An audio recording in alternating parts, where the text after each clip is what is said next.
and welcome back to our podcast, Three Brown Ladies. So we're really excited to bring on a special guest today.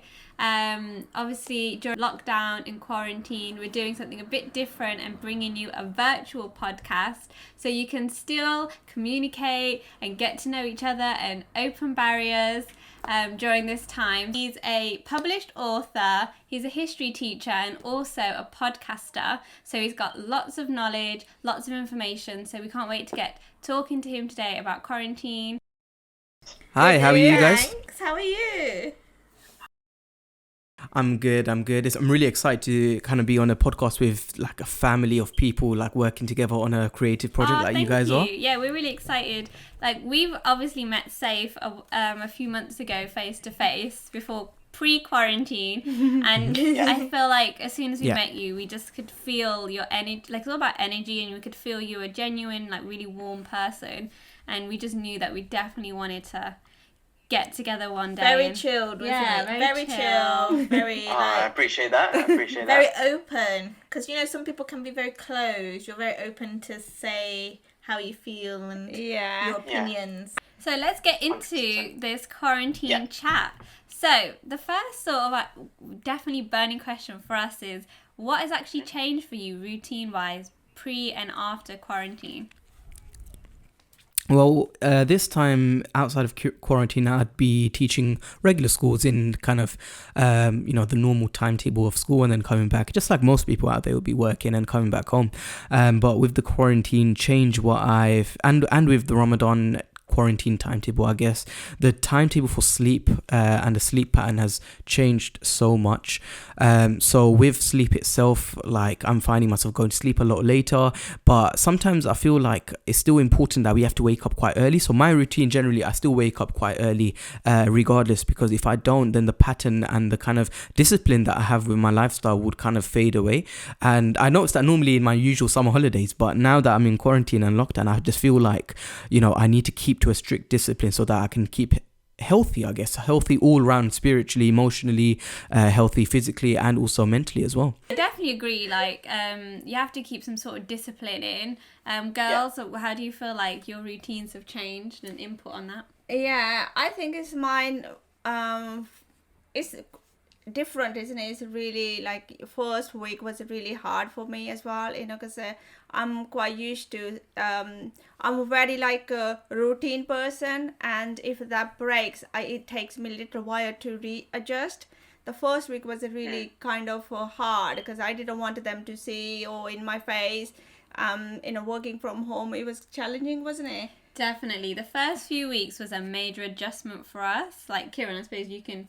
Kieran was just very panicking. Yeah, because when it's different when you're living, you're like working, socializing, you're like working, eating. everything together now. So it was just adjusting to that, it was hard, but we're getting used to it. Now we know that we need our own space own time, because it's a bit overwhelming, I think, at times when everyone's just around each other. Like, not that I don't.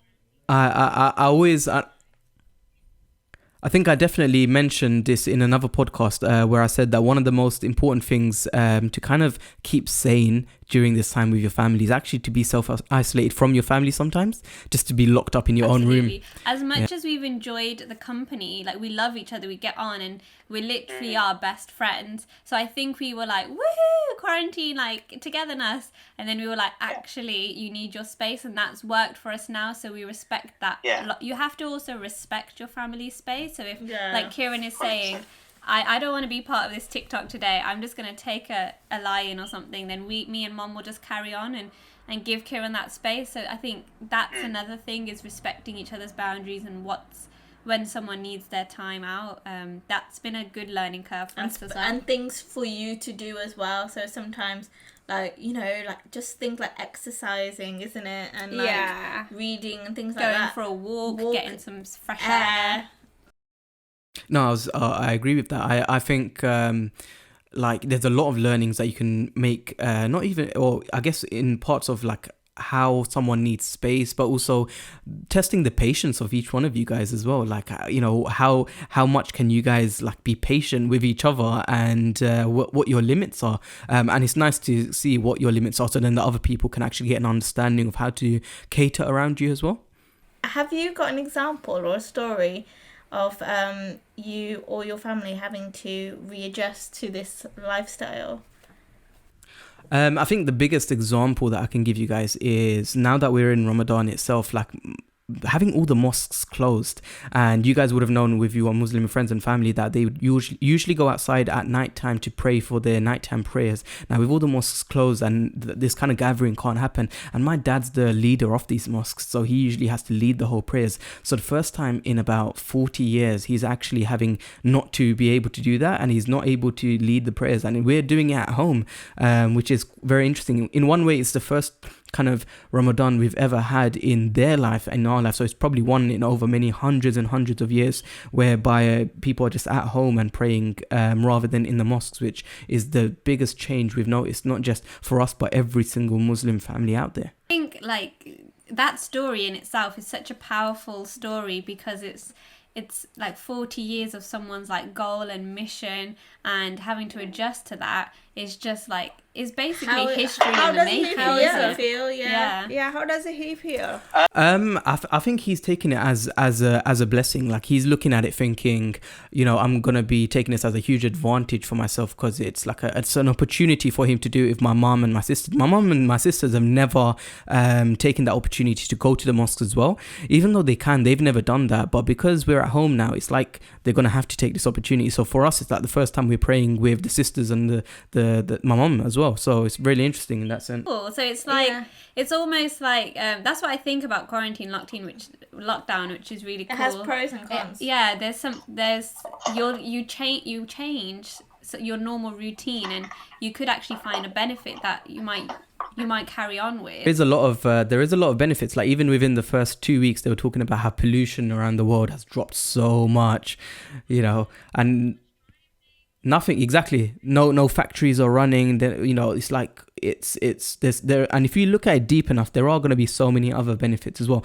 And I'm not saying this whole situation is all good, because there are obviously the deaths and the negative side of it as well. But whenever if you want to say that God brought about something like this, whenever he brings about any sort of thing, there's always the interpretation of good and bad. And to be honest with you, we can only fathom like a few of the interpretations, but I'm sure we can't even get to that level of understanding on a global scale just why all of these are happening, and the good and the bad. But I'm sure there's really important reasons for both of them happening. One of my biggest learnings in this lockdown is this idea of people always play with whatever time they have. Time is such a crucial perspective to think about, and it's something that I spoke about on my podcast with Hemel, where we spoke about it's all just being man-made. The moment you wake up having been told that you need 8 hours sleep, which are 8 hours that you can't be productive because you're sleeping, and then you wake up and early morning you have to go to work. So what happens is for the next 12 hours you're working as well, and then traveling. So that maybe 18 hours of your life every single day is soaked up by someone else. That remaining small amount of time you're having to force to do taking care of the children, or making food, or doing all the things that are very quite, time consuming, but you have to end up doing it. Now you've got a time and an opportunity where you can sleep whenever you want, for however long you want, and you can work for however long you want. Obviously, bear it with some kind of leeway when you're working from home. But essentially, you've got so much time back, and now it's time that you can definitely dedicate to spiritualness, or mindfulness, or mental health, or growing or learning. What you end up seeing is, if the whole of humanity that are under lockdown, those that are locked down, can actually use that time purposely and use that time in this mental health, or use that time for growing or for spiritualness, this could change humanity altogether. We've been robots for so long. Yeah, and also it's give us a new opportunity where people they can work from home. It's not they have to go to office probably. Yeah. Like every day they can go to office a couple of times. I think when we start getting back to normal routine, I think it will change everything. No, but I think it will be like slowly, like 2 days. Yeah. Like going into office, then to ease you in. Yeah. Ease you in. Yeah, but I definitely think that big things are going to change after this, definitely. It's just I have no idea what the outcomes are going to be, but yeah, I hope it'll be good. Okay, so then talking about extra time, what have you been doing with any extra time you've got from this? Right. So while I had some extra time, I'll be honest. I on the one hand, I've been hugely engrossed in this new gaming industry, not as in for the games itself, but actually for the industry itself. Like trying to learn and understand just how big of an industry this is. It's massive, and I never really saw it like that. And separately to that, obviously, I've been learning about. One thing I took a lot of time and interest into is I identifying, and we spoke about this earlier, where we spoke about how this is such a historical moment that we're all going through, and the way we document everything, the way we talk about it, the way we record ourselves, do videos, do podcasts, is going to be so important for the future generations. Because when, as a historian, as a history teacher, as I look back over history, I have to read through people's diaries, I have to read through journals. But if I can go back and now just watch someone's video and watch, this is new ways of history, yeah, and this is what I encourage everyone to do. Been doing, so I don't do video. I'm a bit old school. I've been doing Diary. a diary, like a scrapbook. Yeah, so yeah. I'm gonna give this scrapbook to my children or whoever and say, Good. you know, these are my thoughts. And obviously I've been very honest in these thoughts, so it's gonna Yeah. be They're going to They get like can a feel, real look. yeah, how we are feeling. 1 minute you up and 1 minute you yeah, are one down. minute you're like loving life, Yeah. you're like baking like a million Roller cookies, coaster. Yeah. making TikToks, and the next minute you're just like, oh my god, you know, I'm missing I'm going missing out. going, seeing my friends. I mean, just put it in perspective. If you guys, if maybe your grandma or your granddad actually gave you guys a book full of all of these kind of different information from their time, how excited would you guys be? Yeah. To finish off then, what is one thing that is your best and one thing that is your worst experience or part or anything about lockdown that you want to share?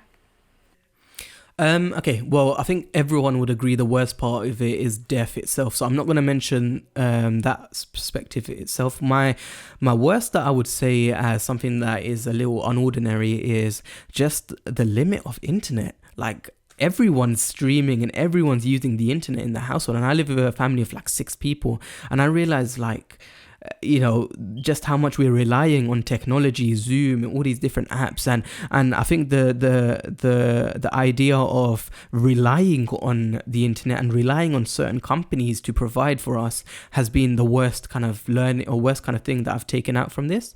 The best side of it is the complete opposite, which is the flip side. The best side of it is the technology, and the best side of it is that I can still communicate with you guys, and we can still create content, and it can still be useful and helpful and insightful to everyone listening into this podcast.